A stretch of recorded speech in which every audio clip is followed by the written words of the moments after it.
نحمده ونصلي على رسوله الكريم اما بعد فاعوذ بالله من الشيطان الرجيم بسم الله الرحمن الرحيم رب اشرح لي صدري ويسر لي امري واحلل عقدة من لساني يفقهوا قولي يا ايها الذين آمنوا قوا انفسكم واهليكم نارا وقودها الناس والحجارة عليها ملائكة غلاظ شداد لا يعصون الله ما أمرهم ويفعلون ما يؤمرون يا أيها الذين كفروا لا تعتذروا اليوم إنما تجزون ما كنتم تعملون يا أيها الذين آمنوا توبوا إلى الله توبة نصوحا عسى ربكم أن يكفر عنكم سيئاتكم ويدخلكم جنات تجري من تحتها الأنهار يوم لا يخزي الله النبي والذين آمنوا معه نورهم يسعى بين أيديهم وبأيمانهم يقولون ربنا أتمم لنا نورنا واغفر لنا إنك على كل شيء قدير يا أيها النبي جاهد الكفار والمنافقين واغلظ عليهم ومأواهم جهنم وبئس المصير ضرب الله مثلا للذين كفروا امرأة نوح وامرأة لوط كانتا تحت عبدين من عبادنا صالحين فخانتاهما فلم يغنيا عنهما من الله شيئا وقيل ادخلا النار مع الداخلين وضرب الله مثلا للذين آمنوا امرأة فرعون إذ قالت رب ابن لي عندك بيتا في الجنة ونجني من فرعون وعمله ونجني من القوم الظالمين ومريم ابنة عمران التي أحسنت فرجها فنفخنا فيه من روحنا وصدقت بكلمات ربها وكتبه وكانت من القانتين صدق الله العظيم۔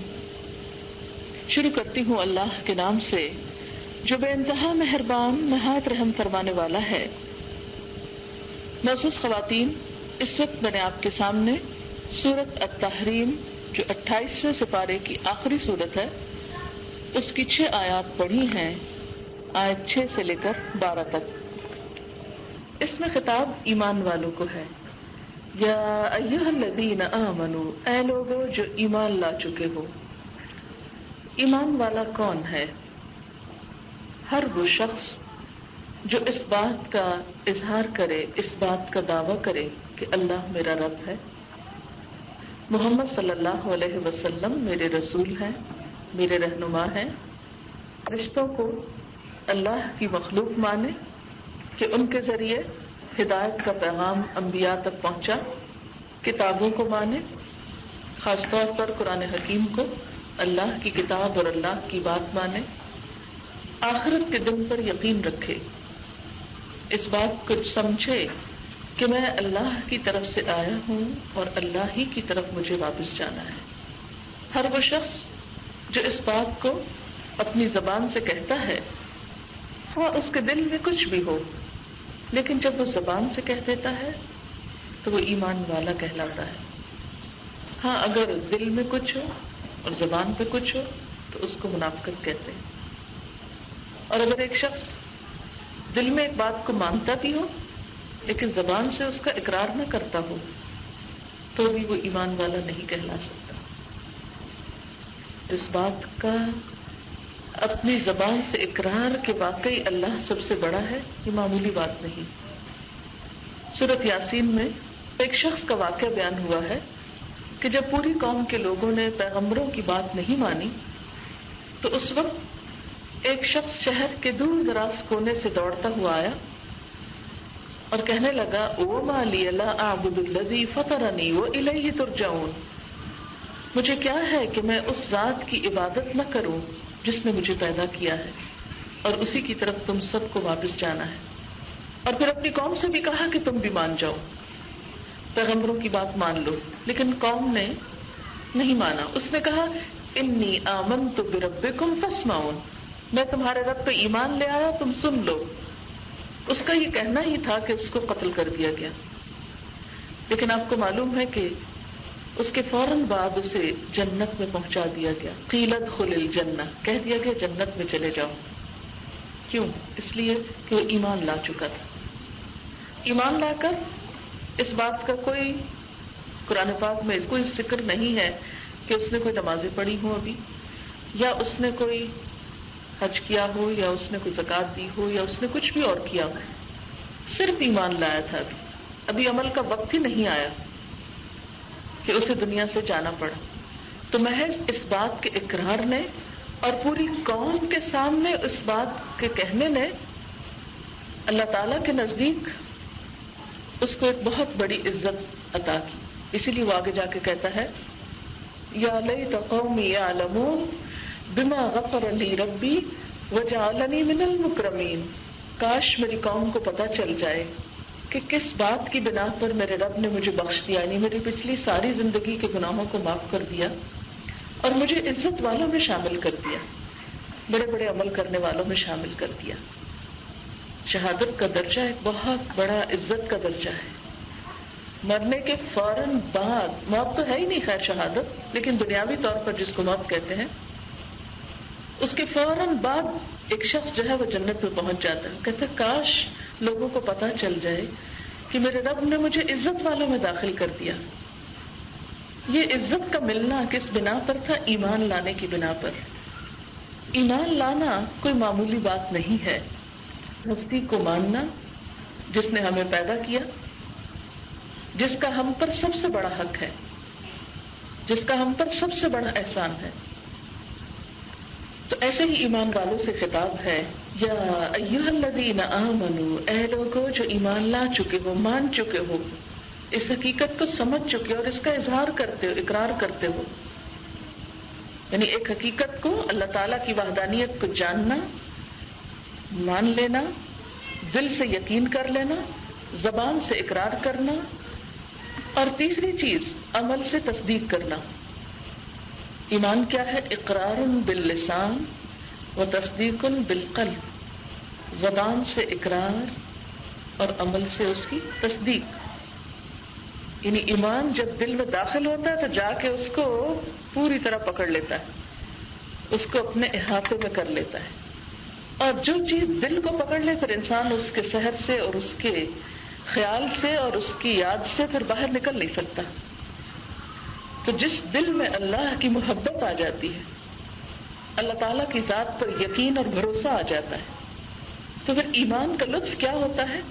جیسے ایک حدیث میں آتا ہے کہ اس شخص نے ایمان کا مزہ چکھ لیا، اس کو ایمان کی حلاوت، مٹھاس، ٹھنڈک پہنچی کہ جو یہ کہتا ہے کہ میں اللہ کے رب ہونے پر راضی ہو گیا اور اسلام کے دین ہونے پر اور محمد صلی اللہ علیہ وسلم کے نبی ہونے پر. تو ایمان جب حقیقی معنوں میں دل میں داخل ہوتا ہے تو پھر ہو نہیں سکتا کہ زبان پر اس کا اقرار نہ آئے، زبان سے اس کا اظہار نہ ہو. اب میں دیکھو گا کہ کسی کی کوئی بات آپ کو بری لگتی ہے تو پھر ہو نہیں سکتا کہ آپ ایک دفعہ زبان سے کہیں نہ پلٹ کے. مثلا کسی نے آپ کو تنگ کیا، تکلیف دی، پریشان کیا، آپ صبر کرتے ہیں، روتے ہیں، اور پھر اس کے بعد پلٹ کے آتے ہیں میں ذرا ایک دفعہ بول کے کہوں تو کہ مجھے یہ چیز لگ گئی ہے، مجھے تم سے تکلیف پہنچی. کچھ لوگوں میں اتنی ضرورت ہوتی ہے کہ وہ سامنے بھی کہہ دیتے ہیں کہ مجھے تم سے بہت تکلیف پہنچی، اور کچھ لوگوں میں اتنی نہیں ہوتی تو وہ کیا کرتے ہیں کہ پیٹھ پیچھے کہتے رہتے ہیں جب تک ان کا دل ٹھنڈا نہیں ہو جاتا، ضرور ذکر کرتے رہتے ہیں.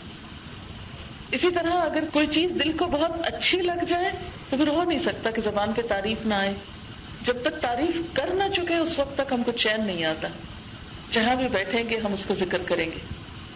تو بالکل اسی طرح جس شخص کے دل میں اللہ تعالیٰ کی ذات پر ایمان آ جائے پھر ہو نہیں سکتا کہ اس کی زبان پر اللہ کا ذکر نہ آئے، ہو ہی نہیں سکتا. وہ تو خود بخود اس کی بات نکلے گی. جہاں کہیں بیٹھے گا، اٹھے گا، کہیں پر بھی ہوگا، بہانے سے وہ اللہ کی بات ضرور کرے گا، اس لیے کہ اس کو ذات سے محبت ہے. تو جس سے محبت ہوتی ہے اس کی بات زبان پہ لازماً آتی. اور پھر آپ نے دیکھا ہوگا کہ ایسے لوگوں کو کبھی جھجک بھی نہیں ہوتی. وہ کانشیسلی بھی کرتے ہیں، وہ انکانشیسلی بھی کرتے ہیں، وہ خوشی سے بھی کرتے ہیں، وہ ہر حال میں کرتے ہیں. اسی لیے قرآن پاک میں آتا ہے الذین یذکرون اللہ قیاما وقعودا وعلی جنوبہم، وہ لوگ جو اللہ کو یاد کرتے رہتے ہیں کھڑے بھی اور بیٹھے بھی اور لیٹے بھی، ہر حال میں. والذاکرین اللہ کثیرا والذاکرات، کثرت سے اللہ کا ذکر کرنے والے مرد اور عورتیں. یعنی یہ صرف مردوں کی نہیں بلکہ عورتوں کی بھی ہے، کیونکہ آگے میں انشاءاللہ جو سورت کے اختتام پہ آتا ہے ایمان والوں کے لیے جو مثال ہے حضرت آسیہ کی، فرعون کی بیوی کی، ان کا حال کیا تھا کہ جب ایمان دل میں آیا تو فرعون کے محلات اور فرعون کی جاگیروں اور شان و شوکت، کسی بھی چیز کی پرواہ نہ رہی، کیونکہ ایک اور چیز کی محبت دل میں سما گئی، چھا گئی. تو جب تک ہم دنیا کی محبت میں گرفتار ہوتے ہیں تو ہم بہانے ڈھونڈتے رہتے ہیں، کہتے ہیں یہ بڑا مشکل ہے، اس کا وقت نہیں، یہ ایسا ہے، یہ ویسا ہے. لیکن جب دین کی محبت آتی ہے تو پھر سب چیزیں پیچھے رہ جاتی، پھر کوئی بھی چیز عذر اور رکاوٹ بنتی ہی نہیں. پھر دوسری بات یہ کہ جب زبان پہ ذکر آنے لگتا ہے تو پھر ہو نہیں سکتا کہ عمل میں اس کی تصدیق نہ ہو. قدم ادھر ہی اٹھنے لگتے ہیں، جو چیز پسند ہوتی ہے ہاتھ بھی ادھر اٹھتے ہیں، قدم بھی ادھر اٹھتے ہیں، دھیان ادھر جاتا ہے اور انسان کی ساری کوششیں بغیر کسی بڑی اسٹرگل کے خود بخود ادھر مڑنے لگتی ہیں. تو آپ دیکھیں کہ جن لوگوں کے دل میں دنیا کی محبت ہوتی ہے وہ اس کے پیچھے بھاگ بھاگ کر نہیں تھکتے، اسے انجوائے کرتے ہیں. اور کچھ لوگوں کے اندر تو وہ محبت اتنی بڑی بھی ہوتی ہے کہ دنیا کے لیے بس صرف تھکے جاتے ہیں، جو کچھ وہ کماتے ہیں اسے استعمال کرنے کا بھی وقت نہیں پاتے، صرف مزید جمع کرنے کی حوث ہوتی. جیسے سورۃ العادیات میں اللہ تعالیٰ کہتے ہیں کہ وَإِنَّهُ لِحُبِّ الْخَيْرِ لَشَدِيدٌ، اور بے شک وہ مال کی محبت میں بڑا سخت ہے، بہت شدید ہے. تو جو شخص اللہ کی محبت میں شدید ہوتا ہے اس کی پھر ساری انرجیز اسی طرف لگنے لگتی، خود بخود پلٹ جاتی. پھر کسی کو کہنے کی ضرورت نہیں رہتی، کسی کو بار بار بتانے کی ضرورت نہیں رہتی، بھئی ادھر آؤ، ادھر پلٹو، یہ کرو وہ کرو، نہیں، اس کو لگ گئی ہے. چاہے وہ ایک چھوٹی سی چنگاری جتنی کیوں نہ، آپ نے دیکھا ہوگا کہ چھوٹی سی چنگاری بھی کیا کرتی ہے، بڑی بڑی چیزوں کو چلا ڈالتی ہے اگر وہ بجھی نہیں تو. کبھی آپ نے دیکھا ہوگا کہ جنگلوں کو جب آگ لگتی ہے تو صرف ایک چھوٹی سی دیا سلائی کافی ہوتی ہے. میں نے دیکھا کہ ماچس کی ایک تیلی جس کو بولتے ہیں اس کی کیا طاقت ہوتی ہے پورے جنگل کے مقابلے میں. لیکن بسا اوقات اگر کوئی ایک سگریٹ سلگانے کے لیے اسے پی کے چھوڑ دے، پھینک دے، ایسے ہی ایک جنگل سوکھے میں پورا جنگل بھڑک اٹھتا ہے. تو جس دل میں ایمان کی حرارت زندہ ہوتی ہے وہ پھر انسان بذات خود کتنا بھی کمزور ہو، کتنا بھی چھوٹا ہو، اس سے کوئی فرق نہیں پڑتا کہ اس کی حیثیت کیا ہے، وہ کون ہے، کہاں ہے، وہ عورت ہے یا مرد ہے. حضرت مریم کی مثال اللہ تعالیٰ اس صورت میں دیتے ہیں.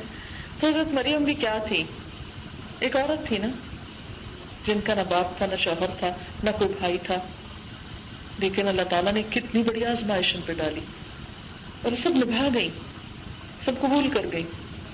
کانت من القانتین، فرما برداروں میں سے تھی. حضرت ام سلمہ کے بارے میں آتا ہے کہ جب وہ ایمان لائیں اور ہجرت کرنے لگی تو گود میں چھوٹا سا ایک بچہ تھا. شوہر بھی ایمان لے آئے. شوہر اور بیوی دونوں نے مل کر یہ سوچا کہ ہم ہجرت کرتے ہیں، بچے کو ساتھ لیا اور مکہ سے نکلنے لگے. کچھ ہی دور پہنچے تھے کہ حضرت ام سلمہ کے گھر والے پیچھے آ گئے اور کہا ابو سلمہ کو کہ تم تو جا سکتے ہو لیکن ہماری بیٹی نہیں جا سکتی، اور بچہ تم اپنا لے جانا چاہتے تو لے جاؤ.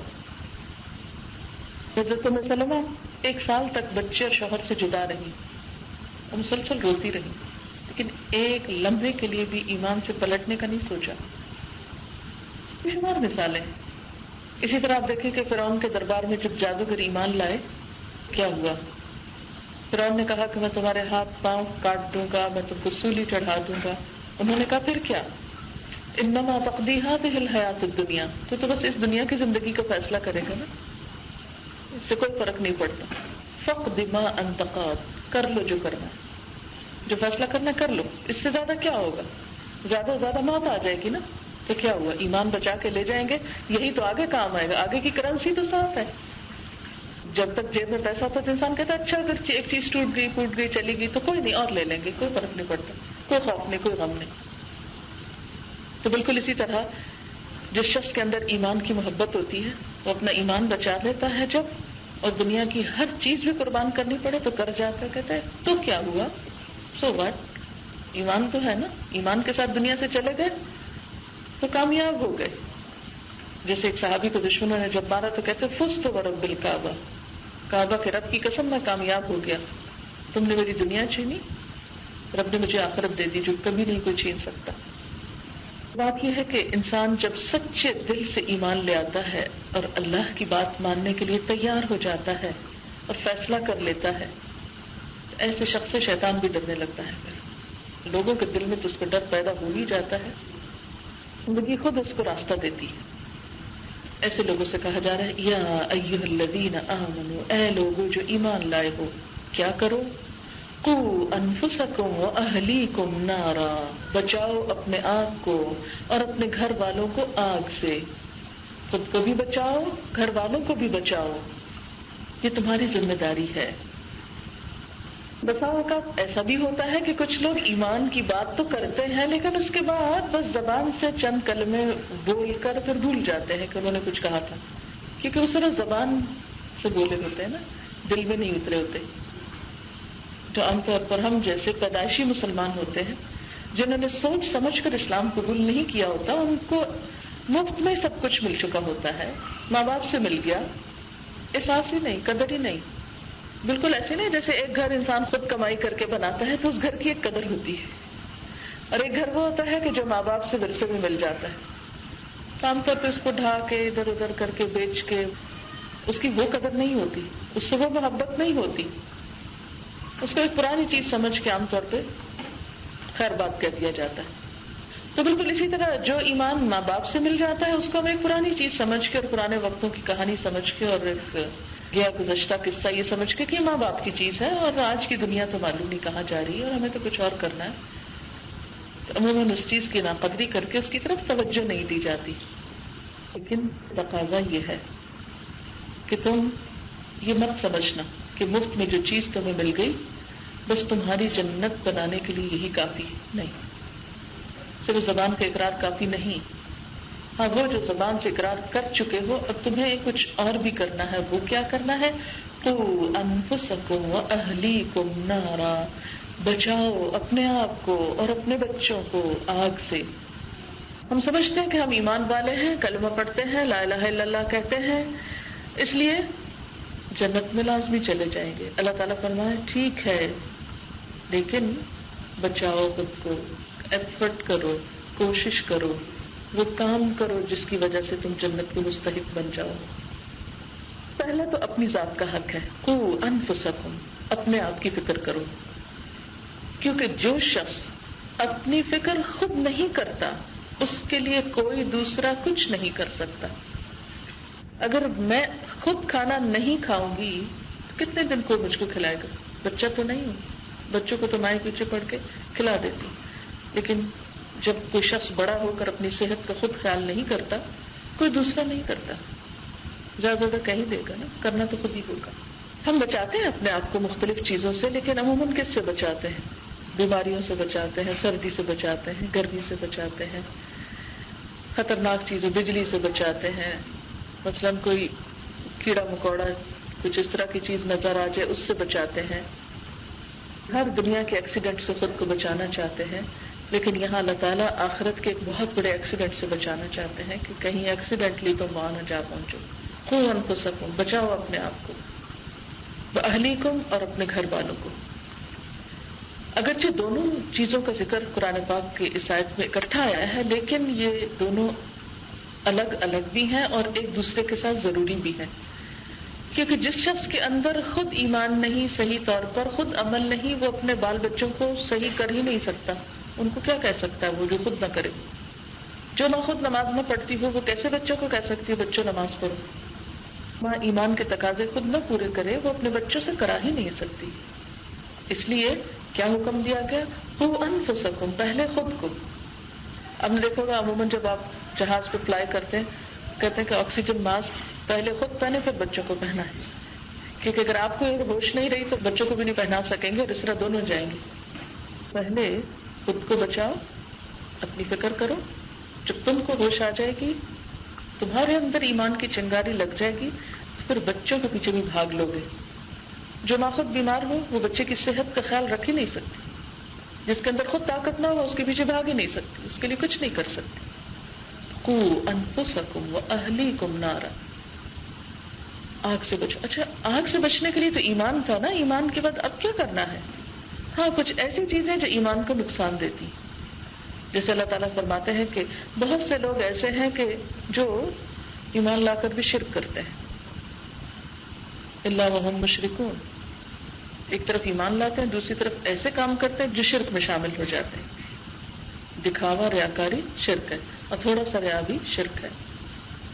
آپ صلی اللہ علیہ وسلم نے فرمایا ان اخوف ما اخاف علیکم الشرک الاصغر, جس چیز سے میں تمہارے بارے میں بہت ڈرتا ہوں, سب سے زیادہ ڈرتا ہوں, وہ شرک اصغر ہے.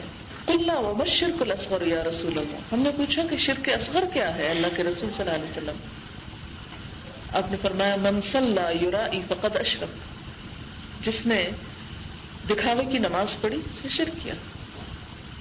من صام یرائی فقد اشرک, جس نے دکھاوے کا روزہ رکھا شرک کیا. من تصدق یرائی فقد اشرک. پہلی چیز کیا ہے کہ جب خود کو آگ سے بچانا ہے تو ایسے کاموں سے جن میں نمبر 1 شرک آتا ہے. الحمدللہ میں سے کوئی بتوں کو پوچھتا نہیں ہے, لیکن پتھر کے بتوں کو تو نہیں پوچھتے ہم. بسا اوقات گوشت پوشت کے انسانوں کو بت بنا کے پوچھتے ہیں, ان سے ڈرتے ہیں جیسے اللہ سے ڈرنا چاہیے. کہ کچھ لوگ ایسے ہیں جو ان بتوں سے ایسے ڈرتے ہیں جیسے اللہ سے ڈرنا چاہیے. اب دیکھیں کہ کتنی دفعہ ہماری زندگی میں ایسا ہوتا ہے نا کہ ایک صحیح کام ہم کو کرنا ہوتا ہے, لیکن ہمیں پتہ بھی ہوتا ہے کہ یہ صحیح ہے, لیکن ہم نہیں کرتے. کس کے ڈر سے؟ لوگوں کے ڈر سے. لوگوں کو شریک کر لیا نا رب کے ساتھ, رب کے حکم میں شریک کر لیا. شرک جو ہوتا ہے ذات میں بھی ہوتا ہے, صفات میں بھی ہوتا ہے, حکم میں بھی ہوتا ہے, اختیارات میں بھی ہوتا ہے. اسی طرح اللہ کو سب سے بڑا سمجھنا چاہیے. بسا اوقات ہم دوسروں کو بھی بڑا سمجھنے لگتے ہیں, اور ان کی باتوں کو بڑا سمجھ کر اللہ کی بات, قرآن کی بات, دین کی بات کو معمولی سمجھتے ہیں. اور یہ چیز ہمارے رویے سے ظاہر ہوتی ہے نا. بعض اوقات کسی انسان کی سیئنگ کو ہم اتنی امپورٹنس دیتے ہیں کہ اس کے مقابلے میں اگر یہ کہا جائے کہ نہیں یہ بات درست نہیں ہے کیونکہ قرآن میں ایسا ہے, وہ کہتے ہیں اچھا قرآن میں تو کیا ہوا, 1400 سال پرانی کتاب ہے. یہ بھول جاتے ہیں کہ یہ اللہ کا کلام ہے. یہ کہتے ہیں کہ بہت پرانی کتاب ہے, اور آج تو نیا دور ہے, جدید باتیں ہیں, ماڈرنزم ہے, اس لیے پرانی باتوں کو چھوڑو. لیکن نہیں, اللہ کی ذات کبھی پرانی نہیں ہوئی, وہ موسٹ ماڈرن, اور اس کا کلام کبھی پرانا نہیں ہوا, وہ موسٹ ماڈرن کلام. جتنے حقائق اور جتنی ریالٹی کو وہ جانتا ہے کائنات کی, اس میں ہم میں سے کوئی بھی نہیں جانتا. دنیا کے بڑے بڑے مفکر جنہوں نے سال ہر سال پڑھتے ہوئے زندگی گزاری اور مختلف چیزوں کے اوپر غور و فکر کرتے ہوئے جب وہ کچھ انسانیت کو دینے کے قابل ہوئے تو اس سے پہلے ان کی موت آ گئی. وہ کچھ زیادہ نہ دے سکے, آگے نہ پہنچا سکے.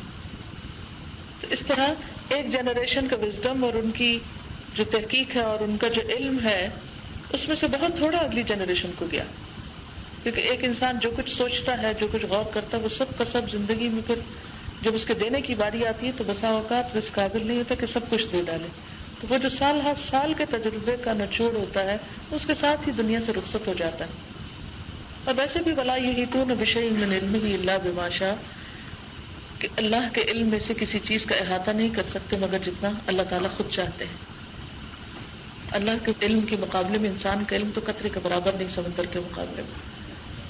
بہرحال پھر اسی طرح عبادات میں کوتاہی, یہ انسان کو خدا سے دور کرتی ہے. اللہ تعالیٰ فرماتے ہیں اقم الصلاۃ لذکری, نماز میری یاد کے لیے قائم کرو. جب ہم نہیں پڑھتے تو اللہ سے محبت اور اللہ پر ایمان اور وہ سب کچھ کہاں گیا. قرآن پاک میں آتا ہے قیامت کے دن لوگوں سے پوچھا جائے گا ما سلککم فی سقر, تمہیں جہنم میں کیا چیز لے گئی. قالوا لم نک من المصلین, وہ کہیں گے ہم نماز پڑھنے والوں میں سے نہ تھے. اور کیا قصور تھا, ولم نک نطعم المسکین, اور ہم مسکین کو کھانا نہیں کھلاتے تھے. اور کیا جرم تھا, وکنا نخوض مع الخائضین, اور ہم بحثیں کرنے والوں کے ساتھ مل کے بحثیں کیا کرتے تھے. جب دین کی باری آتی تھی تو محض بحث کرتے تھے, حجت بازی. تو قوا انفسکم, بچاؤ اپنے آپ کو, گویا اللہ کا حق پہچانو, ان اعمال سے پرہیز کرو کہ جس کے نتیجے میں اللہ کی ناراضگی آتی ہو. بیماری کے ڈر سے آپ غذائیں چھوڑ دیتے ہیں، لیکن اپنے رب کی ناراضگی کے ڈر سے بعض غلط کام نہیں چھوڑتے.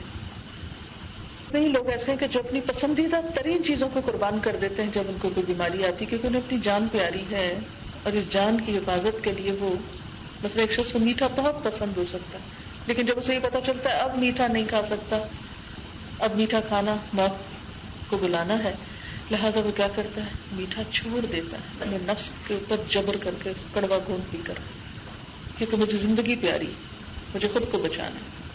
اگر ہمیں اتنا ہی یقین ہو جائے کہ کوئی گناہ مثلا جھوٹ، چغلی، غیبت، بے حیائی، فحاشی، اگر ہم کو یقین ہو جائے کہ یہ چیزیں ہماری آخرت کے لیے ہلاکت خیز ہیں، اور کتنا بھی دل چاہتا کڑوا گھونٹ پی کر ان سب چیزوں کو بھی خیر بات کہہ سکتے ہیں. کو انفسکم، اپنی جان بچاؤ. یہ اصل میں کو انفسکم نفس کی جمع ہے انفس، اپنی جان بچاؤ. اللہ کے عذاب میں گرفتار ہونے سے خود کو بچا لو، کیونکہ اگر اس کو بار بار ناراض کیا تو ایک دن پکڑ ہو جائے گی. وَأَهْلِيكُمْ، اور اپنے بال بچوں کی بھی فکر کرو. جب سورۃ یاسین کے اوپر بات ہوئی تھی اور اس کی یہ آیت کہ اِنَّا نَحْنُ نُحْيِي الْمَوْتَى وَنَكْتُبُ مَا قَدَّمُوا وَآثَارَهُمْ، کہ یقیناً ہم مردوں کو زندہ کرنے والے اور ہم لکھ رہے ہیں جو وہ آگے بھیج رہے ہیں اور جو اپنے پیچھے چھوڑ رہے ہیں، ان کی آثار، ان کی نشانیاں. تو ہماری اولاد، ہمارے گھر والے، ہمارے بال بچے، ہماری نسلیں دنیا میں ہمارے جانے کے بعد ہماری نشانیاں ہیں.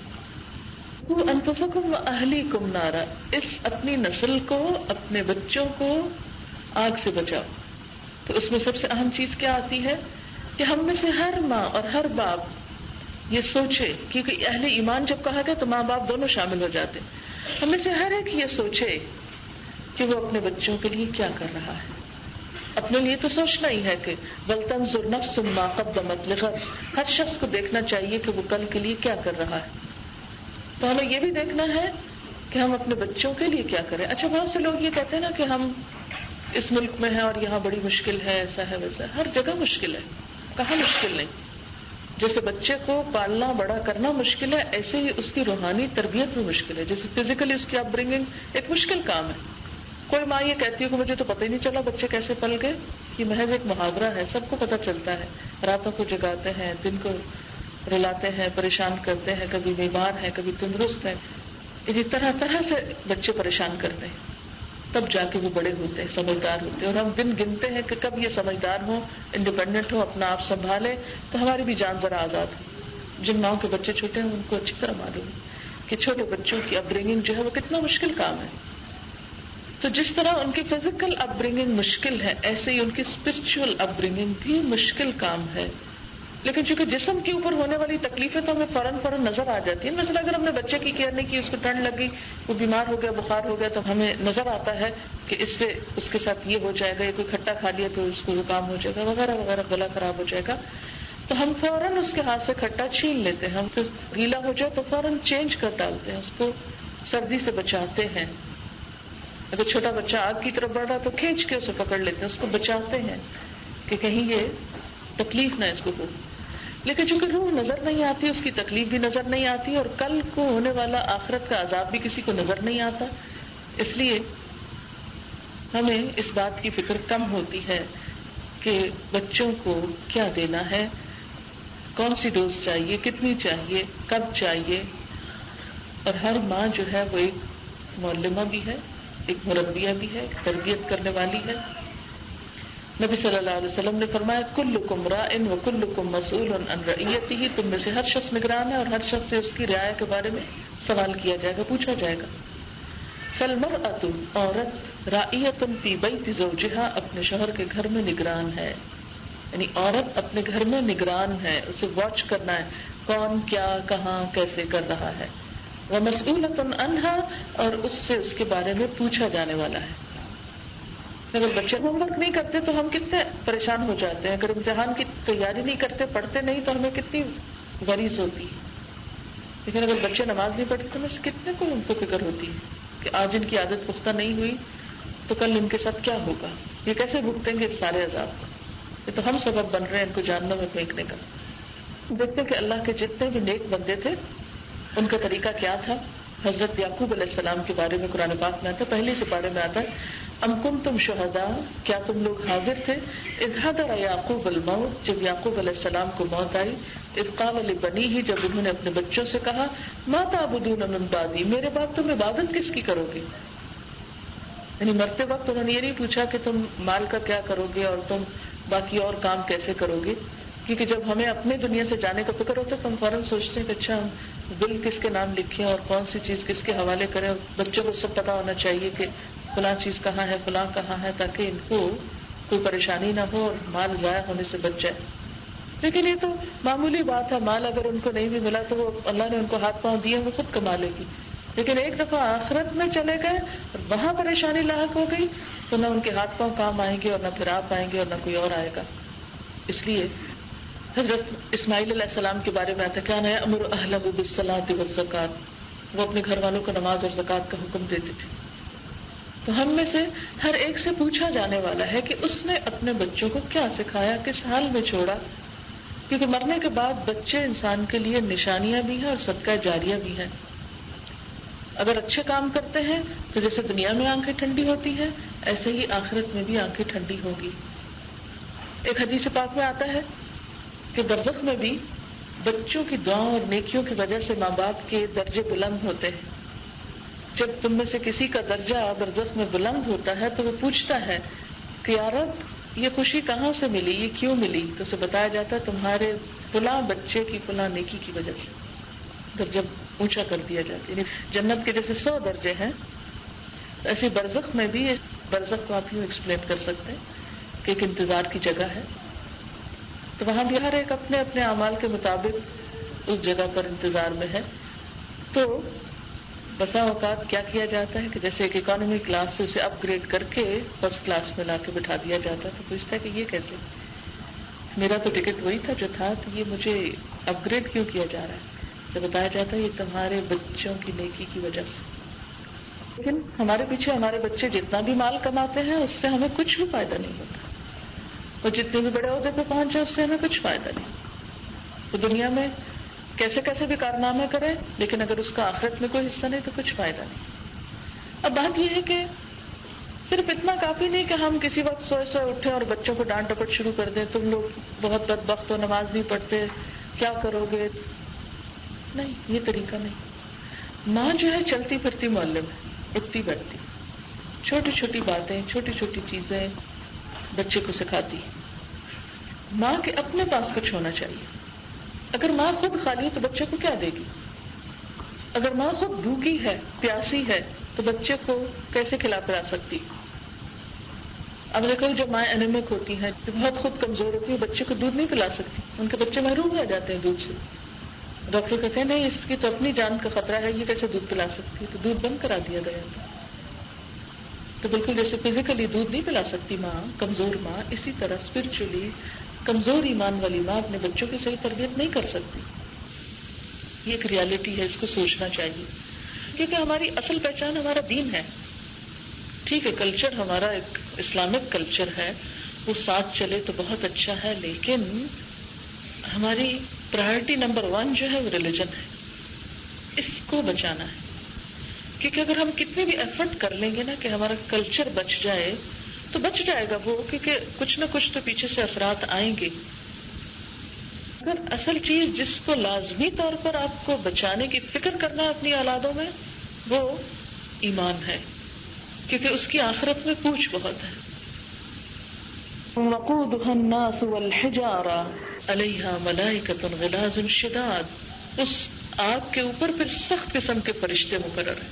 غلاظ, غلاظ کا لفظ غلیظ سے, غلیظ کہتے ہیں سخت دل, سنگ دل, جن کو ذرا ترس نہیں آتا. شداد, شدید کی جمع ہے, کہ جو اتنے شدید یا سخت ہیں, اتنے سنگ دل ہیں کہ لوگوں کو آگ میں جلتا دیکھ کے, ان کی چیخیں دیکھ کے, ان کا رونا دیکھ کے وہ کبھی بھی ان پہ ترس نہیں کھائیں گے کہ آگ ٹھنڈی کر دیں یا کم کر دیں. نہیں, وَيَفْعَلُونَ مَا يُؤْمَرُونَ, جو حکم دیے جائیں گے وہی کریں گے. کبھی کسی آگ میں جلے ہوئے پیشنٹ کو دیکھنے کا اتفاق ہوا. ابھی آپ نے سنا ہوگا کہ کینبرا میں ایک شخص نے خود کو جلایا تھا، تو لوگ بیٹھ کے بات کر رہے تھے، تو مجھے بھی اتفاق کو سننے کا کہ وہ جلائے جانے کے بعد وہ شخص کچھ عرصے تک زندہ رہا.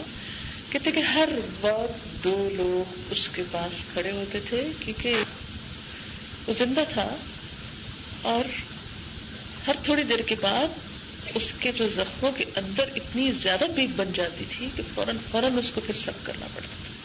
یعنی ان زخموں کے اندر مسلسل پیپ بن رہی تھی اور نکالی جا رہی تھی.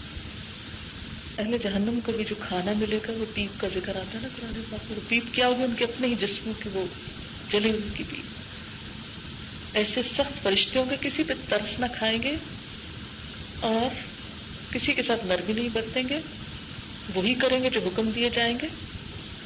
اور پھر آپ دیکھیں کہ یہ بات ایمان والوں کو بتائی جا رہی ہے. ہم تو ہمیشہ سمجھتے ہیں نا آگ کافروں کے لیے، ہم تو کلمہ پڑھ چکے ہیں، ہمارے لیے کہاں سے. مت ڈراؤ ہمیں، یہ مولویوں کا کام ہے ڈرانا. یہ مولوی نہیں ڈرا رہے، یہ اللہ تعالیٰ خود خبردار کر رہے ہیں. اے ایمان والو بچ جاؤ اور بچا لو. پھر اس کے بعد فرمایا یا ایھا الذین کفروا، اے لوگوں جنہوں نے انکار کیا، لا تعتذروا اليوم، آج معذرتیں نہ کرو، ایکسکیوزز نہ کرو. انما تجزون ما کنتم تعملون، تم کو تو وہی بدلہ دیا جا رہا ہے جو تم عمل کرتے رہے ہو، جو کر کے لائے ہو وہی تو دیا جا رہا ہے. اچھا آج اگر ہم اس بات پر غور کریں تو ہمارے اور نان مسلمس کے کن اعمال میں فرق ہے؟ آپ کہیں گے ہم قمیض شلوار پہنتے ہیں اور وہ جینز پہنتے ہیں، اسکرٹس پہنتے ہیں، پلاؤ کھاتے ہیں، وہ بوائلڈ رائس کھاتے ہیں. ہم یہ زبان بولتے ہیں، وہ دوسری زبان بولتے ہیں. نماز نہ ہم پڑھتے نہ وہ پڑھتے. ان میں سے کئی روزہ نہیں رکھتے، وہ بھی نہیں رکھتے. ڈانس پارٹیوں میں وہ جاتے ہیں، اسی میں ہم جاتے ہیں، کیونکہ اس ملک میں آخر ہم رہتے ہیں تو ہمیں بھی انجوائے کرنا ہے. انٹرٹینمنٹ ہمیں بھی وہی چاہیے جو ان کے پاس ہے. یعنی کتنی باتیں ایسی اور کتنے ہی کام ایسے کہ جس میں کبھی نہیں سوچتے کہ نہیں ہم ڈفرینٹ ہیں اور ہمیں نہیں کرنا. ہم کہتے لو ہم جہاں رہتے ہیں یہاں یہ سب کر رہے ہیں تو ہم آئے کیوں تھے، پھر جب آ گئے ہیں تو اب ہمیں وہی کرنا جائز ہو گیا جو سب کر رہے ہیں. زمین تو اللہ کی ہے، یہ تو نہیں کہا گیا کہ تم کسی جگہ نہ جاؤ، لیکن مسلمان اپنے ایمان کے ساتھ جاتا ہے. اور جہاد اسی کا نام ہے کہ جہاں انسان برائی دیکھے، غلط کام دیکھے، اس میں خود کو نہ ڈھالے، اس کو بدل دے. وہ آتا ہے نا قرآن پاک میں کہ کچھ لوگوں کی جب جان نکالی جائے گی تو ان سے فرشتے جو ہیں وہ ان کے ساتھ سخت ناراض ہوں گے اور بہت سختی سے پیش آئیں گے. وہ کہیں گے کہ تم نے اپنی جان پہ ظلم کیا، اس لیے تمہارے ساتھ یہ سختی ہو رہی ہے. تو وہ کہیں گے کہ ہم زمین میں بہت کمزور تھے. الم تکن ارض اللہ واسعہ، اللہ کی زمین وسیع تھی تو ہاجر کیا. کمزور تھے تو پھر تم کہیں ادھر ادھر چلے جاتے جہاں تم کمزور نہیں رہتے. اور اب تو ماشاءاللہ اتنی کمیونٹی ہونے کے بعد کیوں کمزور ہے؟ کوئی کمزور نہیں ہے. چیزیں الحمدللہ مسلمانوں والی ہیں، بہت کچھ ہو رہا ہے، اویئرنیس ہے، شعور ہے، اللہ کا احسان ہے، لیکن اس کو مزید آگے بڑھانے کی ضرورت ہے، مزید کیئرفل ہونے کی ضرورت ہے. اور پھر ہمارے اوپر صرف ذمہ داری اتنی نہیں کہ ہم خود مسلمان بن کے جیے، ہمارے اوپر ذمہ داری یہ بھی تو ہے نا کذالک جعلناکم امۃ وسطا لتکونوا شہداء علی الناس، ہم نے تمہیں امت وسط بنایا تاکہ تم لوگوں پہ گواہ بن جاؤ. ہماری یہ بھی ایک ریسپانسبلٹی ہے کہ ہمارے آس پاس جو دوسرے لوگ ہیں ان تک بھی ہمیں دین کا پیغام پہنچانا ہے. ٹھیک ہے ہمیں سے ہر انڈیویجول الگ الگ نہیں، لیکن سب کی اجتماعی کوشش جو ہے وہ اس کام میں کاؤنٹ ہوگی. مثلاً اس عمارت کو بنانے میں جتنی بھی برکس لگی ہوئی ہیں آپ دیکھ رہے ہیں کہ ان میں سے الگ الگ کوئی برک تو کچھ نہیں کر سکتی نا. تو جب یہ ساری برکس ایک ترتیب کے ساتھ لگی تو ایک پوری عمارت بن گئی اور اس عمارت میں آپ بیٹھے ہیں اور اس کا ایک فائدہ ہے. تو بالکل اسی طرح ہم میں سے انڈیویجولی ہر کوئی الگ الگ کچھ نہیں کر سکتا کہ مثلاً آپ میں سے ہر شخص اتنا عالم ہو، اتنا اسکالر ہو کہ وہ خود جا کے لوگوں کو مسلمان کرے. لیکن سب کو مل کر، جیسے ایک گاڑی ہوتی ہے نا، گاڑی کیسے چلتی؟ گاڑی میں پہیے بھی ہیں، اسٹیئرنگ بھی ہے، انجن بھی ہے اور اس کے اندر ڈیزل بھی ڈالا جاتا ہے. بہت سی چیزیں مل کر ایک گاڑی کو چلاتی ہیں. اب پہیا نہیں بننا ہر شخص کو انجن بھی نہیں بننا، ہر شخص کو اسٹیئرنگ بھی نہیں بننا، ہر شخص کو ڈرائیور بھی نہیں ہونا. لیکن بعض پرزے کتنے چھوٹے چھوٹے ہوتے ہیں اور بعض جو پرزوں کو جوڑنے والے پیچ ہوتے ہیں آپ نے دیکھا ہوگا کہ وہ اسکرو جو ہوتے ہیں وہ نظر بھی نہیں آتے، مگر وہ اندر اتنا زبردست طریقے سے جڑے کر ان کے اندر کوئی چیز ڈھیلی ہو جائے تو ساری گاڑی ہل جائے، چلے ہی نہ. بعض اوقات آپ نے دیکھا ہوگا کہ چھوٹی سی چیز اس کے اندر سے کوئی سرکٹ بریک ہو جاتا ہے، کوئی تار ہل جاتی ہے تو ساری گاڑی بیکار ہو کے کھڑی ہو جاتی ہے. تو اس کا مطلب ہے کہ ایک ایک پرزہ جو ہے اس کا وہ سب امپورٹنٹ ہے. تو ایک ایک مسلمان امپورٹنٹ ہے. ہم میں سے ہر شخص اہم ہے. ہم سب مل کر اسلام کی عمارت بناتے ہیں. آپ صلی اللہ علیہ وسلم نے فرمایا کہ مسلمان جو ہے ایک عمارت کی طرح ہے جس کا ہر حصہ دوسرے کو مضبوط کرتا ہے, جس کی ہر اینٹ دوسری اینٹ کو سہارا دیتی ہے. ایک جسم کی طرح ہے, ہر اس جو ہے وہ دوسرے کے لیے ایک سپورٹر. ایک کو تکلیف ہوتی ہے سب بیمار ہوتے ہیں, سب جاگتے ہیں. سر میں درد ہو تو آپ سو نہیں سکتے, اب یہ تو نہیں کہہ سکتے آنکھوں کو تو کچھ نہیں اس لیے میں تو سونے لگی, مجھے کوئی پرواہ نہیں, سر میں درد ہے. نہیں, آپ نہیں سو سکتے کیونکہ آپ سب مل کر ایک ہو جاتے ہیں. تو اسی لیے مسلمانوں کے اندر سے باہم یہ چھوٹی چھوٹی باتوں پہ اختلاف اور چھوٹی چھوٹی باتوں پہ ناراضگیاں اور چھوٹی چھوٹی باتوں کو انا کا مسئلہ بنا لینا, جماعتوں اور فرقوں اور گروہ بندیوں میں اس طرح بٹ جانا کہ ایک دوسرے سے نفرت کریں, یہ بات غلط ہے. یعنی یہ تو قدرتی بات ہوگی کہ آپ اگر ایک علاقے میں رہتے ہیں تو آپ اکٹھے ہیں, آپ ایک گروپ بن گئے, آپ نے اپنا ایک نام رکھ لیا, دوسرے علاقے کے لوگ اور جگہ پر اکٹھے ہو گئے, وہاں ان کو کنوینئنٹ ہے اکٹھے ہونا, انہوں نے ایک نام رکھ لیا. یہ نام تو پہچان ہے, نام لڑنے کے لیے تھوڑی ہوتا ہے. مثلاً آپ کا نام کیا ہے, آپ کی پہچان ہے. تو جس طرح ایک انڈیویجول کی پہچان ہوتی ہے ایک نام, اسی طرح ایک جماعت یا ایک گروہ کی پہچان ہوتی ہے وہ نام جس سے وہ پہچانا جاتا ہے. لیکن نام امپورٹنٹ نہیں, آپ امپورٹنٹ ہیں. کسی جماعت کا نام امپورٹنٹ نہیں, اس کا کام امپورٹنٹ ہے. تو اصل توجہ کام پر رہنی چاہیے. تو مثلاً جیسے ہم مسلمانوں کے اندر بہت سی جماعتیں ہیں, جیسے کوئی تبلیغی جماعت ہے اور کوئی جماعت اسلامی ہو سکتی یا کوئی اور جماعت ہو سکتی وغیرہ وغیرہ, ہر ایک اپنی جگہ بہت اچھا کام کر رہا ہے. جب تک ہم کام کریں گے نا تو سب اچھے ہیں, لیکن جب کام چھوڑ کے ایک دوسرے کے ساتھ لڑنا شروع ہو جائے گا اور ایک دوسرے کو ڈیگریڈ کرنے لگے اور ایک دوسرے کا مذاق اڑائیں گے اور ایک دوسرے کو برا بھلا کہیں گے, تو آپ دیکھیں کہ دین ہی کا نقصان ہے. یہ اس ذمہ داری کو پورا کرنا بھی ضروری ہے. ہر مسلمان دوسرے کو سپورٹ کرنے والا ہو, اس کی خامی کے اوپر پردہ ڈالنے والا. کوئی بات نہیں, اگر اس میں یہ کمزوری ہے تو کوئی نہیں, اسے چھوڑو, باقی دیکھو کیا کر رہا ہے وہ. مثلاً کوئی شخص دین کے لیے کوئی کوشش کرتا ہے, ہمت کرتا ہے, محنت کرتا ہے, تو بسا اوقات کیا ہوتا ہے دوسرے لوگ کہتے ہیں لو اب یہ بھی اٹھ کے درس دینا شروع ہو گئے, اب یہ بھی نیکی کے ٹھیکیدار بن گئے اور اس طرح کی مذاق اڑانا شروع کر دیا. نہیں, آپ کا شکر ہے کہ کوئی بتانے والا ہے اور ہم سب مل کے سیکھ سکتے ہیں اور ہم سب کو مل کے کوشش کرنی چاہیے. اور بجائے اس کے کہ اس کی کمزوریوں کو اچھالا جائے, اس کی جو بھلائیاں ہیں, اس کی جو خیر کی چیزیں ہیں, اس کو ہائی لائٹ کیا جائے کہ دیکھو اس کا فائدہ کتنا ہے, اور دوسری چیزوں کو چھوڑو, جانے دو ان کو. اور اس طرح ایک دوسرے کی اصلاح اور ایک دوسرے کی بھلائی اور فلاح کے ساتھ آگے بڑھتے بڑھتے آپ دوسرے لوگوں کے لیے ایک خوبصورت مثال بنے گے. لیکن افسوس ہوتا ہے نا یہ بات سن کے کہ ایک دین کے نام پر اکٹھا ہونے والے آپس میں لڑے اور ان کے لڑائی کے مقدمے غیر مسلموں کی عدالت میں ہوں. ہم خدا کو کیا جواب دیں گے جا کے؟ اکثر یہ بات سننے میں آتی ہے. تو یہ چیز ہمارے دین کے لیے, ہمارے ایمان کے لیے, ہماری آخرت کے لیے, ہماری آئندہ نسلوں کے لیے نقصان دہ ہے. ہمیں اس سے بچنا ہے. تو انما تجزون ما کنتم تعملون, تم کو بدلہ دیا جا رہا ہے جو تم عمل کر کے آئے ہو. پھر اس کے بعد فرمایا یا ایھا الذین آمنوا توبوا الی اللہ توبۃ نصوحا, اے ایمان والو اللہ سے توبہ کرو, سچی توبہ, خالص توبہ. اچھا, خالص توبہ کا کیا مطلب ہے کہ اوپر اوپر سے نہیں, اچھا توبہ نہیں, سچی توبہ. اللہ تعالیٰ میں چھوڑ دوں گا یہ کام, میں نہیں کروں گا, میرے پچھلی گناہ کو معاف کر دے. کیونکہ توبہ اسی چیز کا نام ہے نا, پچھلے گناہ پہ ندامت اور آئندہ سے نہ کرنے کا وعدہ. اور اس شرط پر, ان دو کنڈیشنز کے ساتھ اللہ تعالیٰ اس گناہ کو نام اعمال سے ہٹا دیتے ہیں. توبوا الی اللہ توبۃ نصوحا عسیٰ ربکم ان یکفر عنکم سیئاتکم, امید ہے کہ تمہارا رب تمہاری خطاؤں کو, برائیوں کو تم سے دور کر دے گا اور تم کو ایسے باغوں میں داخل کرے گا جن کے نیچے نہریں بہتی ہوگی. کبھی آپ نے آبشار دیکھی ہوگی, فالس دیکھی ہوگی, پانی کی واٹر فالس جو ہے, کس قدر خوبصورت سین ہوتا ہے. فرمایا جنت میں بھی اسی طرح اوپر سے نیچے کو نہریں بہ رہی ہوں گی, خوبصورت پانی کے نظارے ہوں گے. یعنی جنت کی ڈسکرپشن بہت خوبصورت جگہ جگہ پر بیان ہوئی ہے. پھر فرمایا یوم لا یخزی اللہ, اس دن اللہ رسوا نہ کرے گا اللہ کے رسول صلی اللہ علیہ وسلم کو اور ایمان والوں کو. ان کا نور ان کے آگے آگے اور ان کی دائیں جانب دوڑ رہا ہوگا. یہ نور ان کا ہر طرف کیوں پھیل رہا ہوگا؟ یہ کس چیز کا نور ہے؟ نیکیوں کا نور، ایمان کا نور، جو دنیا میں بھی انسان کے ساتھ آ جاتا ہے.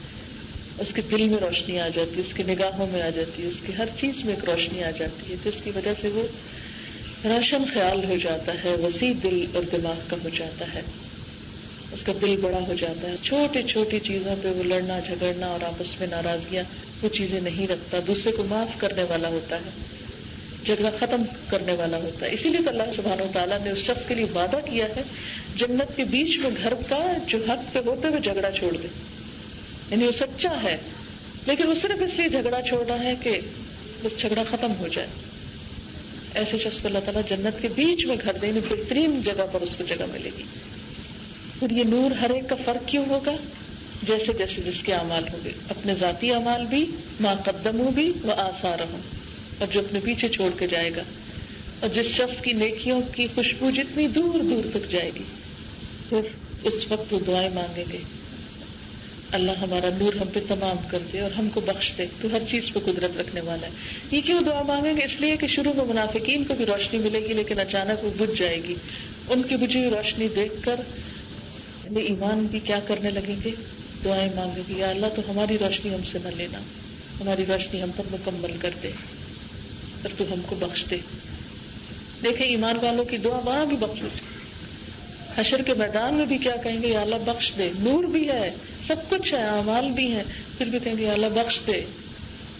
کیونکہ جب تک اللہ کی رحمت نہ ہو بخشش نہیں ہوتی. صرف اعمال کو دیکھ کے کوئی بھی نہ یہ سوچے کہ میں تو بخشا ہوا، نہیں، اللہ کی رحمت چاہیے بخشش کے لیے. پھر اللہ تعالیٰ فرماتے ہیں یا ایھا النبی جاہد الکفار والمنافقین واغلظ علیہم ومأواہم جہنم وبئس المصیر. اے نبی صلی اللہ علیہ وسلم منافقوں اور کافروں سے جہاد کیجیے اور ان پہ سختی کیجیے. یہ کون سا جہاد اور کون سی سختی ہے؟ اس سے مراد یہ ہے کہ جب اپنے دین پر عمل کرنا ہو تو اسٹرگل کرو اور ان کے ساتھ فرم رویہ رکھو. یعنی کہ کسی کے کہنے پر اپنے اصولوں کو بدلتے نہ جاؤ بلکہ فرم رویہ رکھو.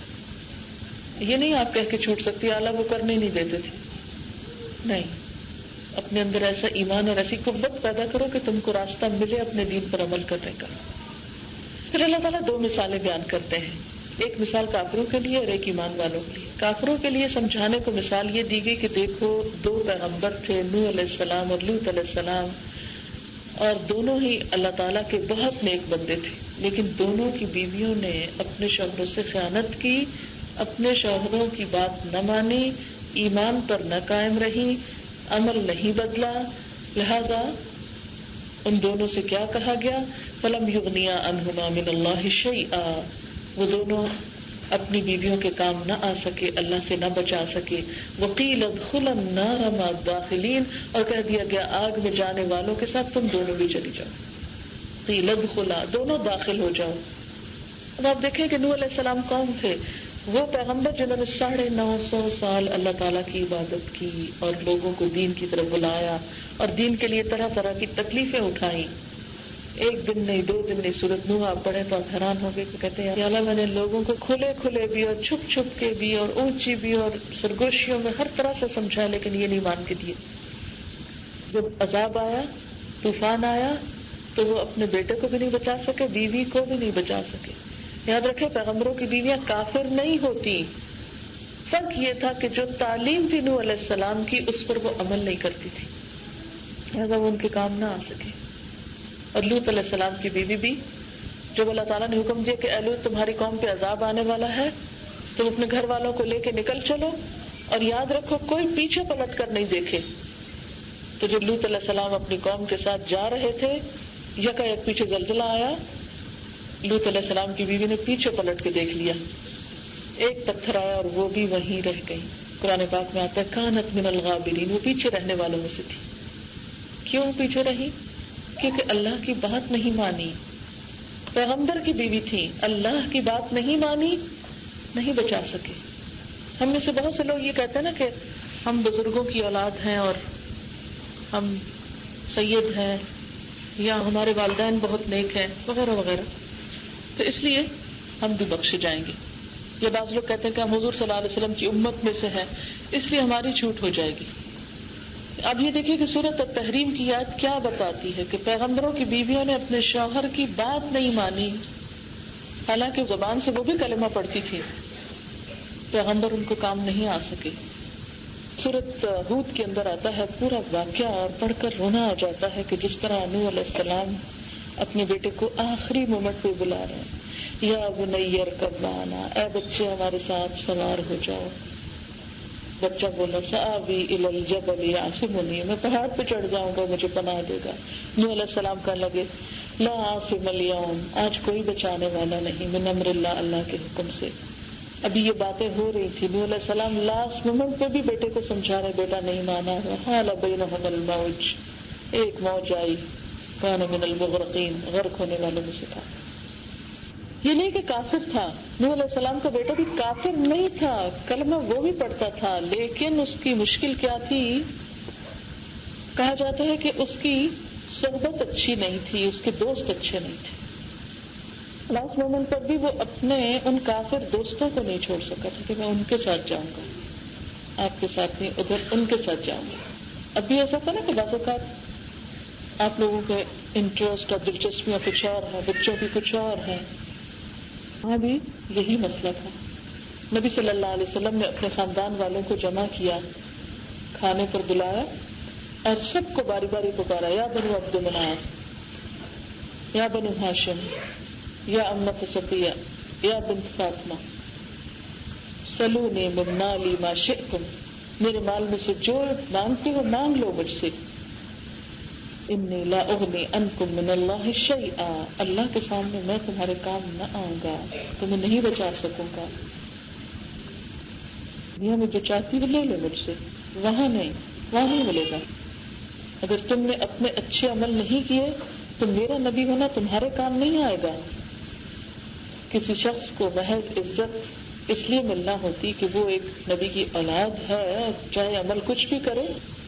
تو پھر نوح علیہ السلام کے بیٹے کے ساتھ ایسا نہیں ہوتا، ان کی بیوی کے ساتھ ایسا نہیں ہوتا، لوط علیہ السلام کی بیوی کے ساتھ ایسا نہیں ہوتا.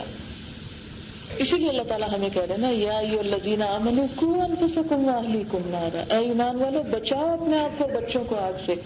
اور پھر اسی وجہ سے آگے جا کے مثال سے بات سمجھا رہے ہیں کہ دیکھو وہاں پر وہ ایمان لائے تھے، لیکن ایمان لا کر خود کو آگ سے نہیں بچایا. انہوں نے بھی یہ سمجھا کہ ہم پیغمبر کی بیوی ہیں اس لیے ہم بچ جائیں گے، لیکن نہیں بچا سکے. اور یہ یاد رکھیے کہ یہ بات میں اپنے پاس سے نہیں کر رہی، یہ قرآن کی آیتیں آپ گھر جا کے کھول کے پڑھ لیجیے، سورۃ التحریم کی آخری 6 آیتیں. کیونکہ بہت سے لوگوں کو یہ بات یقین ہی نہیں آتی، کہتے یہ کیا، یہ تو بالکل ہی نئی بات کر رہی ہیں، ہم تو بچپن سے سنتے آ رہے ہیں جنت میں جانے کے لیے کلمہ پڑھنا کافی تو ہے، جیسے وہ اس شخص نے سورۃ یاسین میں پڑھا. لیکن آپ کو پتا ہے کہ اس نے کلمہ کیسے پڑھا؟ پوری قوم کی مخالفت کر کے، سب مخالف ہیں، ہوا ایک پوری اس طرف کو چلی ہوئی اور وہ کہتا ہے انی آمنت بربکم فاسمعوا. ہم میں سے ایسا ایمان کسی کے پاس ہے؟ پوری قوم کچھ اور کہتی ہے اور ہم کو نہیں، اللہ کا یہ حکم ہے اور ہم ایسا ہی کریں گے. ہمارا جو روایتی ایمان ہے اس کو زندہ کرنے کی ضرورت ہے. جیسے اقبال کہتے ہیں نا، دل مردہ دل نہیں اسے زندہ کر دوبارہ، اس کے اندر حرارت ڈالنے کی ضرورت ہے. چنگاری بجھی ہوئی ہے، اس کو جگاؤ. پھر اللہ تعالیٰ ایک اور مثال بیان کرتے ہیں، وَضَرَبَ اللَّهُ مَثَلًا لِّلَّذِينَ آمَنُوا امرأة فرعون. ایمان والوں کے لیے اللہ تعالیٰ فرعون کی بیوی کی مثال دیتے ہیں، حضرت آسیہ کی. اذ قالت، جب وہ کہنے لگی، ربی، اے میرے رب، ابن لی عندک بیتا فی الجنہ، میرے لیے اپنے پاس جنت میں گھر بنا دے. مجھے یہ دنیا کے محلات نہیں چاہیے، میرے لیے اپنے پاس جنت میں گھر بنا دی. یہ جو اپنے پاس کا لفظ ہے نا، صرف یہ بھی تو کہہ سکتی تھی اعلیٰ مجھے جنت میں داخل کرنا. ہم نے کبھی ایسی دعا مانگی؟ ہمیں تو آتی نہیں ایسی دعا مانگنی. وہ کیوں کہا اندک، اللہ تیرے پاس، کیونکہ اللہ کا قرب چاہیے تھا نا، اللہ تعالیٰ کے قریب ہونا چاہتی تھی کیونکہ اللہ کی محبت تھی نا. رب ابن لی عندک بیتا فی الجنہ، کیونکہ قدرت کی بات ہے، جس سے انسان کو محبت ہوتی ہے انسان کہتا ہے میں اس کے پاس بیٹھوں، اس کے پاس رہوں. بعض اوقات ایسا ہوتا ہے کہ آپ کی دوستی ہوتی کسی کے ساتھ، آپ اپنا ایک علاقے سے گھر بیچ کے دوسرے میں چلے جاتے ہیں کہ پاس رہیں گے، ساتھ رہیں گے، اکٹھے رہیں گے. تو وہ کہتی ہیں اللہ مجھے اپنے پاس جنت میں گھر دے دے. وَنَجِّنِي مِن فِرْعَوْنَ، مجھے فرعون سے نجات دے. وہ عملی اس کے عمل سے. کہا جاتا ہے کہ فرعون جو تھا وہ اتنا ظالم تھا کہ جو کوئی ایمان لاتا تھا اس کے ہاتھوں میں میخیں ٹھکوا دیتا تھا. اسی لیے کہتی ہیں اللہ مجھے اس کے عمل سے نجات دے.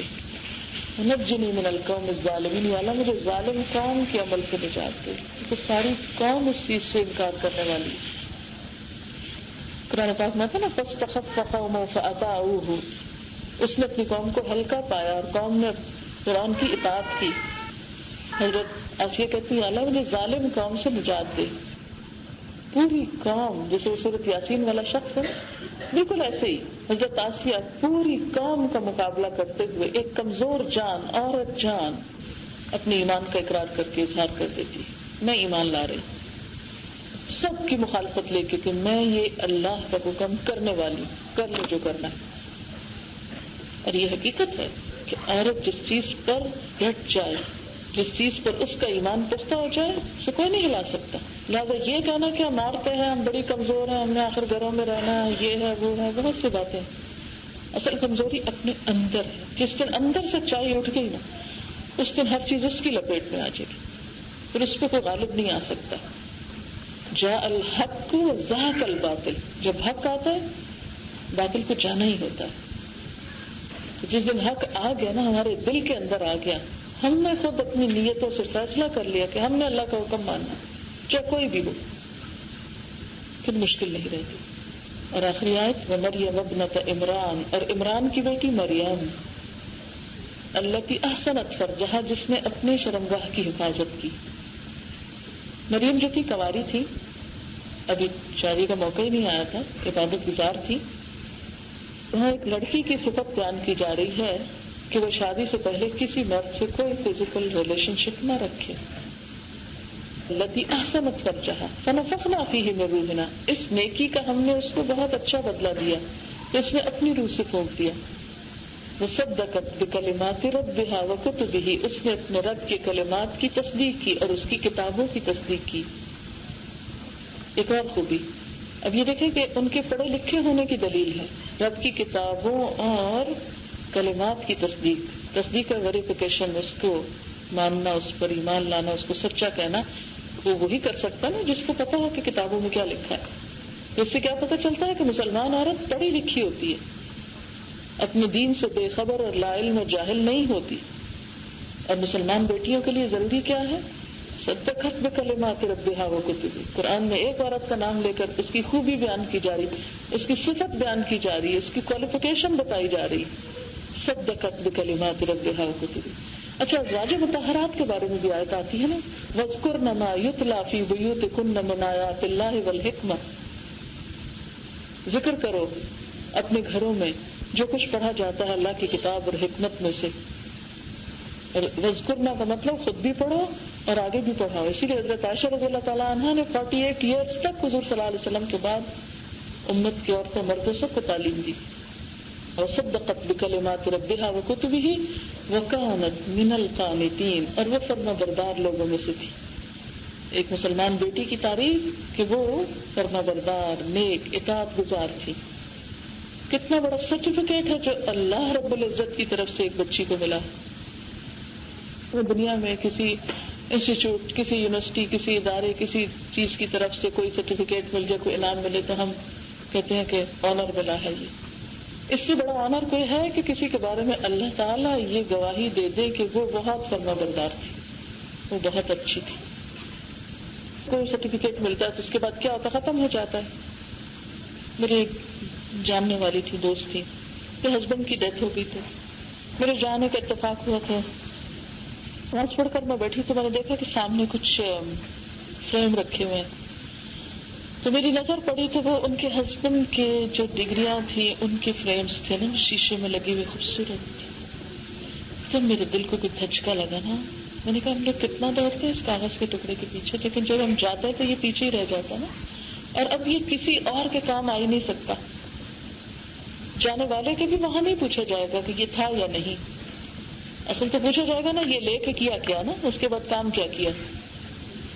ڈگری کی کتنی ویلیو ہوتی ہے نا، کتنا خوش ہوتے ہیں ہم یہ ڈگری مل گئی، کس طرح سیلیبریٹ کرتے ہیں بعض اوقات، کس طرح سجاتے ہیں، کس طرح دکھاتے ہیں، کس طرح سناتے ہیں۔ لیکن جب انسان دنیا سے چلا جاتا ہے کوئی ڈگری نہیں جاتی ساتھ، نہ ڈگری کی وجہ سے کسی کو پہچانا جاتا ہے وہاں، نہ وہ کام آتی۔ اختتام اسی پہ کروں گی، یا ایھا الذین آمنوا قوا انفسکم واہلیکم نارا، اہم ترین کام، اہم ترین کامیابی، بچا لو اپنے آپ کو اور اپنے بال بچوں کو آگ سے. دنیا کی آگ نہیں، دنیا کی گرمی نہیں، آخرت کی آگ جو بہت ہی سخت ہے، جو ایمان والوں کے لیے بھی ہو سکتی ہے، جو زبان سے تو دعویٰ کرے مگر عمل وہ نہ کرے، جو آگ سے بچنے کے لیے ضروری ہے. وآخر دعوانا ان الحمدللہ رب العالمین. السلام علیکم. یہ ہم سب کی خوش قسمتی ہے کہ ڈاکٹر فرج کے درس قرآن اور مختلف ٹاپکس اور مسائل کے حل سے مستفید ہونے کا موقع ملا، اور انہوں نے اپنی بے انتہا مصروفیت کے باوجود امہ کی دعوت سے دورہ آسٹریلیا قبول کیا. اسٹوری تو بہت لمبی ہے، کئی صبر آزما لمحات اور سفر کی تکالیف کو نظر انداز کرتے ہوئے ہمارے درمیان تشریف لائیں. گو کہ ان کا سفر ابھی جاری ہے اور یہی جانتی ہیں کہ ابھی اگلے سفر میں انہیں کیا فیس کرنا ہے، یہ خود بتا سکتی ہیں. اور امید ہے کہ انہیں آسٹریلیا ضرور پسند آیا ہوگا، ورنہ اس سے پہلے آسٹریلیا کی جو امیج ان کے سامنے تھی وہ یہی فون پہ پوچھ رہی تھی کہ یہ آسٹریلیا کیسا ملک ہے اور کیسے لوگ ہیں. بہرحال وہ تجربہ ان کا ہے، ہمارا تجربہ مختلف ہے ان سے. اور اس دفعہ دورہ جو تھا وہ صرف میلبرن، سڈنی اور کیمبرا تک محدود رہا. وہ کہ کئی فون پرتھ سے آتے رہے اور ایڈیلیڈ، برسبن سے لوگوں کو یعنی کافی امید تھی کہ شاید مگر وقت کی کمی کی باعث یہ اور کہیں نہ جا سکی. لیکن انشاءاللہ اگر آپ سب کا تعاون رہا ہمارے ساتھ اور آپ سب ان کے ساتھ رہے تو اگلے ٹرپ میں نہ صرف ان تمام شہروں کو بلکہ تسمانیہ کو بھی شامل کر دیا جائے گا. دورے کی کامیابی میں آپ تمام حاضرین و سامعین، آپ سب کی شرکت اور تعاون شامل رہا ہے، اور اللہ تعالیٰ آپ سب کو اس کی جزا دے اور ایسی اور توفیق عطا کرے کہ ہم سب ایسی محفلوں میں اور شرکت کر سکیں. اور یہی ہماری دعا ہے. جو کچھ اس دوران ہم نے سنا اور سیکھا اس کو برقرار رکھنے کے لیے ایک طریقہ یہ بھی ہو سکتا ہے کہ پابندی سے قرآن کریم کا ترجمہ، بلکہ انہی کے کیسٹس اویلیبل ہیں جو کہ تعلیم القرآن اور فہم القرآن کے نام سے ہیں، اور کچھ لوگوں کے پاس ہیں اور جن کے پاس نہیں ہے وہ آرڈر دے سکتے ہیں. ماں ضرور کوشش کرے گی کہ ان تک ان تمام ترجمہ، تفسیر اور ہر چیز اس میں جو شامل ہے وہ آ جائے، اور تفسیر کو سنیں اور اس کو سمجھنے کی کوشش کریں. کیونکہ ہم ابھی صرف جاگ رہے ہیں اور ہمیں صرف یہ معلوم ہوا ہے کہ یہ چیز اویلیبل ہے. تو اس سلسلے میں یہ کہنا چاہوں گی کہ اما سینٹر میں کلاسز کا آغاز ہے اور باقاعدہ خط و کتابت کے کورس بھی اویلیبل ہے. کیسٹ کے ساتھ ساتھ آپ بیٹھیے، پڑھیے، آپس میں ڈسکس کیجیے، بقول ان کے کہ آپ دو بھی شامل ہو کے کلاس شروع کر سکتے. میں پھر اما کے تمام آرگنائزرز اور آپ سب ممبران کی جانب سے آپ کا شکریہ ادا کرتی ہوں کہ آپ یہاں آئیں. اور اگر ہم لوگوں سے کوئی کوتاہی ہوئی، یقیناً ہوئی ہے، اور کہیں نہ کہیں آپ کو کوئی چیز ایسی بھی نظر آئی ہوگی جو نہیں ہو سکی، اس کا آئندہ خیال رکھیں گے. اور امید ہے کہ آپ آئندہ بھی اسی طرح آسٹریلیا تشریف لاتی رہیں گی اور کچھ ہم لوگوں کو فائدہ. میرے خیال ہے میں جواب میں مجھے بھی کچھ کہنا ہے. میں تہ دل سے امہ کی اور آپ سب کی شکر گزار ہوں کہ آپ نے نیکی کے اس کام کا موقع فراہم کیا. ہر کام اللہ کے اذن سے ہوتا ہے، لیکن جس انسان کو توفیق مل جائے کسی خیر کے کام میں حصہ ڈالنے کی، وہ خوش قسمتی کی بات ہے. اور میں سمجھتی ہوں کہ اس میں میری بھی خوش قسمتی ہے کہ مجھے اللہ تعالیٰ نے یہاں آنے کی توفیق بخشی اور یہ موقع فراہم کیا. اور میں نے واقعی اپنے اس ٹرپ کو بہت انجوائے کیا. میں نے چھوٹے چھوٹے نوٹس بھی لیے ہیں. ابھی میرے اسٹوڈنٹس وہاں منتظر ہیں کہ میں جا کے ان کو کہانی ساری سناؤں. ایک سیشن ہوتا ہے ہمارا جب واپس پلٹنے پر، تو سب کو یہ اشتیاق ہوتا ہے کہ وہاں مسلمان کیسے رہتے ہیں، ان کی کیا مشکلات ہیں، کیا مسئلے ہیں، کیا کرتے ہیں، ان کا کیا شوق ہے، وغیرہ وغیرہ. ظاہر ہے کہ مسلمان جیسے ایک جسم کی طرح ہے نا، کہ اگر ایک حصے میں کچھ ہے تو دوسرے کو بھی اس سے ایک کنسرن ہوتا ہے. تو میں بھی اس چیز کو انجوائے کروں گی جا کے آپ لوگوں کو یاد کر کے سب میں. اور ہو سکتا ہے میری کسی کیسٹ میں آپ اس کو سن بھی لیں پھر کہ کیا کہا گیا. بہرحال اللہ تعالیٰ سے دعا ہے کہ اللہ تعالیٰ ہماری ان کوششوں کو قبول کرے اور اخلاص کے ساتھ مزید کوششوں کی توفیق عطا کرے. اور آپ دعا کیجیے کہ سب سفر جو ہے وہ خیریت کے ساتھ ہوں، اور اللہ کرے کہ دین کا جو کام ہر مسلمان کی ذمہ داری ہے، لیکن جب اللہ تعالیٰ کسی کو توفیق دے تو پھر قبولیت والے کام کی توفیق دے، وہ کام ہم سے لے جس سے وہ راضی ہو جائے اور واقعی لوگوں کی بھلائی اور فائدے کا. اور میری طرف سے آپ کو کوئی بات، کوئی لفظ چھوٹا سا بھی ایسا کوئی دل آزاری کا سبب بنا کہ میں سچے دل سے معذرت ہوں. مجھے امید ہے کہ انشاءاللہ تعالی اللہ تعالیٰ کی خاطر اس ملاقات کو اور جن جن لوگوں نے اس میں جو بھی کنٹریبیوشن کیا ہے, کسی بھی طرح جو تعاون ایک دوسرے کے ساتھ کیا, میری سب کے لیے دعا ہے اللہ تعالیٰ ان کو بہترین جزائے خیر عطا کرے. سبحانک اللہم و بحمدک نشہد ان لا الہ الا انت نستغفرک و نتوب الیک. والسلام علیکم ورحمۃ اللہ وبرکاتہ.